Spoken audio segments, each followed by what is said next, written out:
the news tonight, His Majesty King holds talks with Polish President Andrzej Duda in the city of Gdansk on boosting bilateral ties, especially in the area of trade exchange and military cooperation.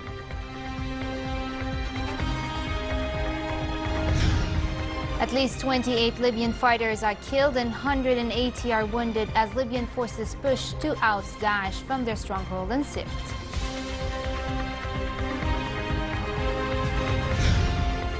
And the International Military Music Festival's Spasskaya Tower, one of the world's 3 largest military tattoos, lowered its curtain in Russian capital Moscow. Good evening and welcome to a new edition of the news. Bilateral ties between Jordan and Poland were the focus of talks between His Majesty King Abdullah and Polish President Andrzej Duda in Gdansk, where they discussed ways to promote economic and trade exchange as well as military cooperation between the two countries. Regional and international developments also figured high in the talks. His Majesty and Duda reviewed ongoing developments in the Syrian crisis and efforts towards a political solution in the country.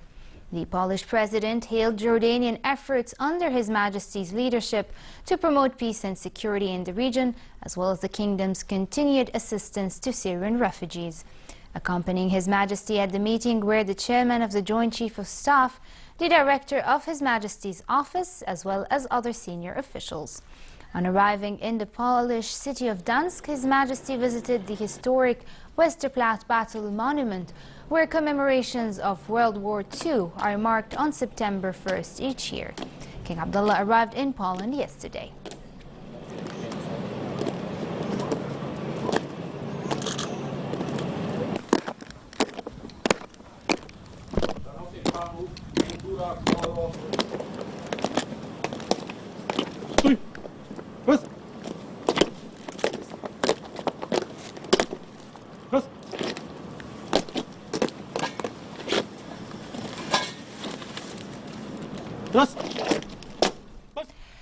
Over to Syria, and Turkish President Tayyip Erdogan said the cross-border offensive into Syria is giving people who fled Daesh-controlled areas a chance to return home, including to the town of Jarablus.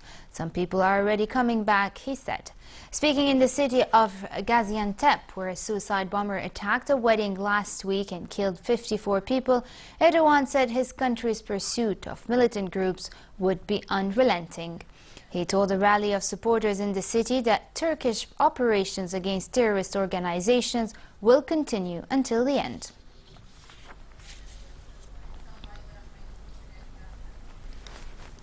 Earlier, and on the 5th day of a cross-border campaign aimed at striking at Kurdish forces and Daesh terrorists, Turkish airstrikes in North Syria killed 25 Kurdish militants, according to the Turkish military.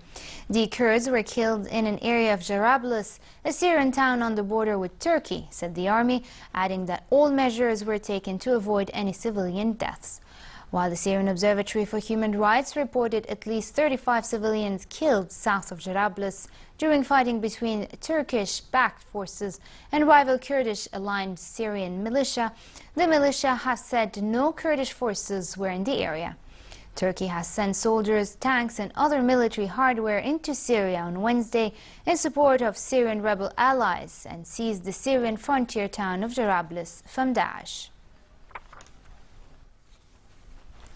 Yemen's Houthi-run governing council said it was ready to restart peace talks with the country's exiled government, provided a Saudi-led coalition stopped attacking and besieging Houthi-held territories. UN-sponsored negotiations to end 18 months of fighting in the country collapsed earlier this month. At its weekly meeting at Sana's presidential palace, the council said that its willingness to restart peace talks was contingent on the, quote, total cessation of the aggression and lifting of the unjust siege on the Yemeni people.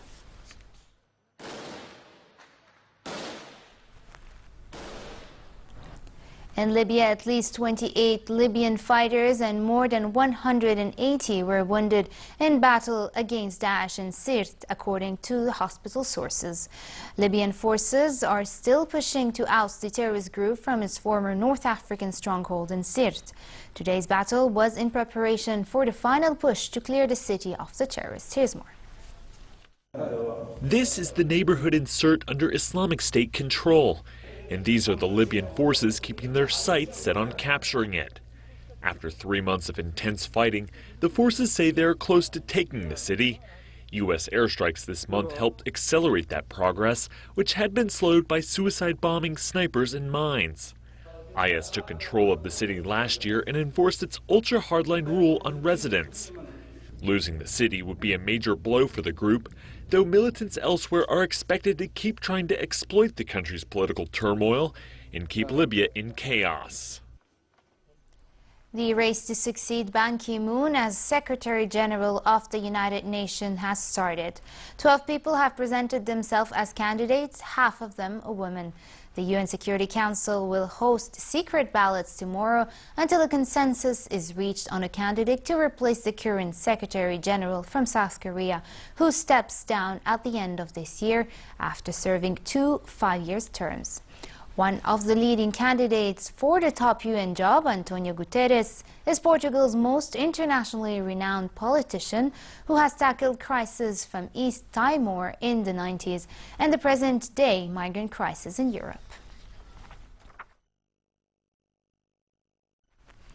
Back here at home, Her Majesty Queen Rania said that education is the best kind of immunity Jordan can give to its youth to face the many challenges around them, especially with the ongoing regional turmoil. Her Majesty said there is no time to waste with regards to Jordan's educational reform in Jordan, and every year lost means depriving a large group of students of quality education. She was speaking during a discussion on education challenges at the Queen Rania Teacher Academy with a group of teachers and members of the National Committee for Human Resources Development.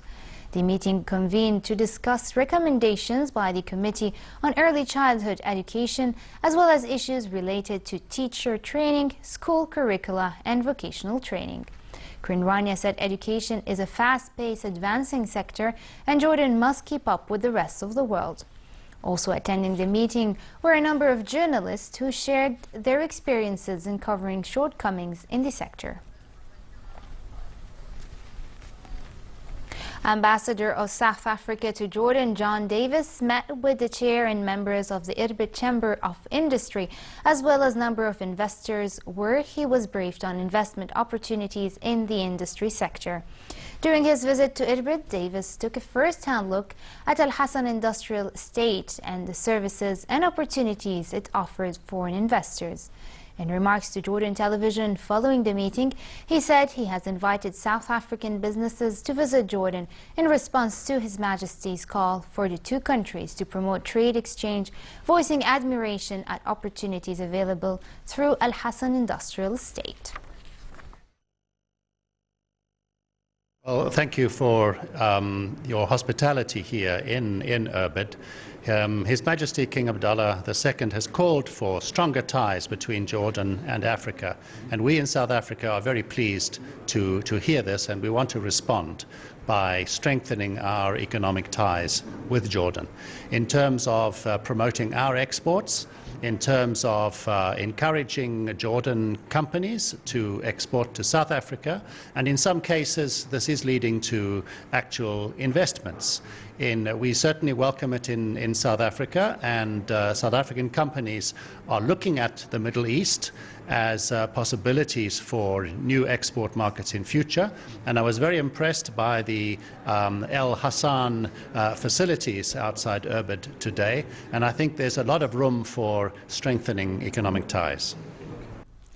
The International Military Music Festival's Spasskaya Tower, one of the world's 3 largest military tattoos, lowered its curtain last night in Moscow.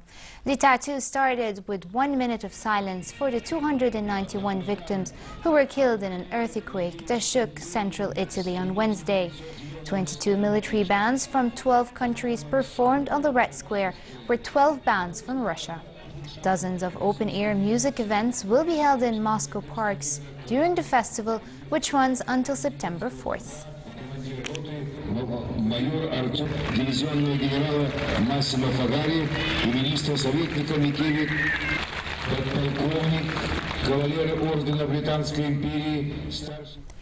Severe weather continues in the United States, this time in Indiana, where homes and cars were swept away in flood waters after a week of intense storms. Several tornadoes and storms plowed through central Indiana this week, demolishing homes, flooding streets, and cutting off power to thousands of Indianapolis area residents. 10 to 12 people were reported to have suffered minor injuries in Howard County, according to State Homeland Security Department. A large tornado struck near Indianapolis earlier this week, the state's capital and largest city, as severe thunderstorms rolled through the region. There's another one. More than 4,000 Hindu devotees, among others, celebrated the birth of the elephant god Ganesh in Paris as they paraded through the streets of the French capital, a festival held each year for the past 21 years. The Ganesh Chaturthi is the fourth day of a festival which celebrates the birth of one of the most favored Hindu gods, who represents prosperity and good fortune. The celebration traditionally lasts 10 days. The crowd of devotees from mostly Indian and Sri Lankan descent were joined by many Parisians and tourists who came to take part in the parade and experience a small piece of Hindu culture. The smell of jasmine, spices, and squashed coconuts perfumes the street of Paris after a crowd began to retreat for a feast in honor of the god, son of Shiva and Parvati.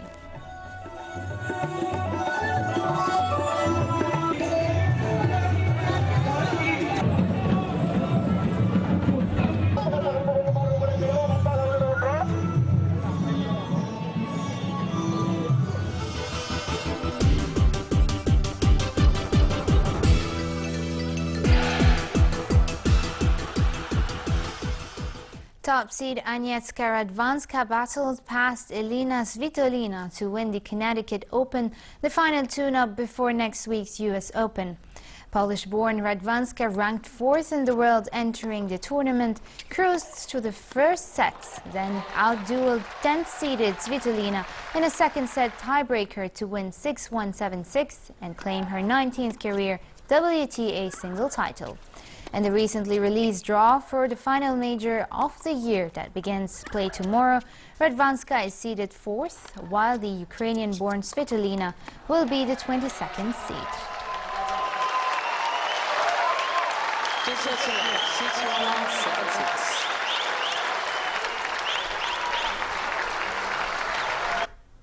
Inter Milan have signed Portuguese midfielder João Mario from Sporting Lisbon for an undisclosed fee. The club did not reveal the terms of the contract or financial details, but media reports said the 23-year-old moved for 45 million euros. Mario, who scored 6 goals in 33 league appearances for Sporting last season, played a key role in helping Portugal win the Euro 2016. Provavelmente eles poderão pensar isso porque fizeram. And finally, moderate weather continues in most regions for the rest of tonight, but it will remain hot in the Jordan Valley and the Dead Sea, while winds will be northwesterly light to brisk. Tomorrow it will be relatively hot with mid-30 temperatures in the hilly areas and hot in the rest of the country with a high of 40 degrees in the Dead Sea. The Gulf of Aqaba should expect high temperatures tomorrow with northerly light winds and calm seas. Next are the lows and highs for tonight and tomorrow.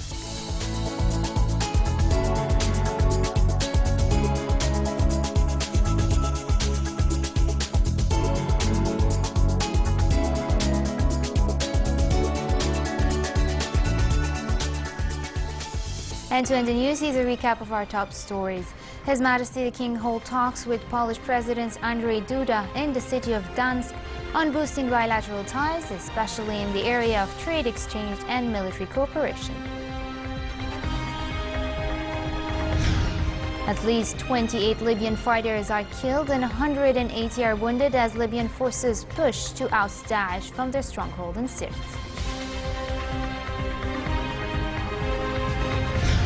And the International Military Music Festival Spasskaya Tower, one of the world's 3 largest military tattoos, lowers its curtain in the Russian capital, Moscow. And with this we come to an end. I'm Faraj Looney. Thank you for watching. Have a good night.